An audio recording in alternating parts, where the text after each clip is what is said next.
नमस्ते सर। नमस्ते। हजुरको परिचय? म मुकुन्दराज पोखरेल, मेरो घर प्युठान, अहिले त्रिभुवन विश्वविद्यालयबाट सेवानिवृत्त प्राध्यापक। ओके। हजुरको दाँत सम्बन्धी के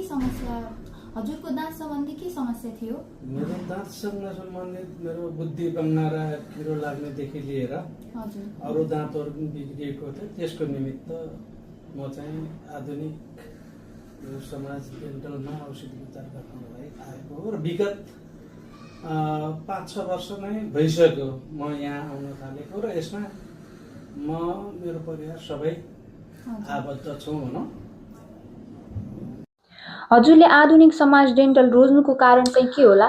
आधुनिक डेन्टल समाज रोज्नुको पछाडि थुप्रै डेन्टल केयरहरू छन् बुटोलमा।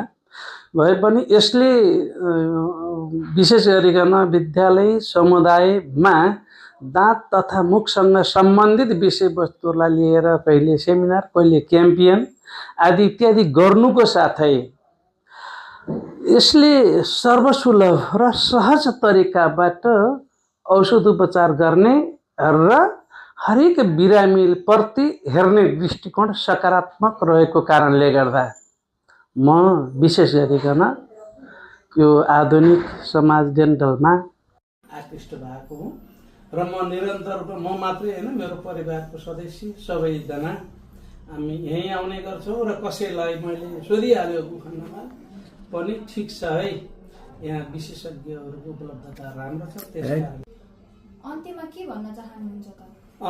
अन्तिममा जसरी यो समाज केयरले, डेन्टल केयरले जुन किसिमबाट सामुदायिक अथवा सामाजिक उत्तरदायित्व वहन गरेको छ त्यसलाई अझै तीव्रताका साथ अगाडि बढाओस् र हरेक जस्तोसुकै परिस्थितिमा पनि उपलब्ध हुने जुनसुकै खालका बिरामीहरूलाई पनि सहजतासँग औषधि उपचार त गरेकै छ, अझै त्यसलाई मजबुती लगोस् र अझै यसको चाहिँ हुँदै जाओस् भन्ने कामना गर्दछु।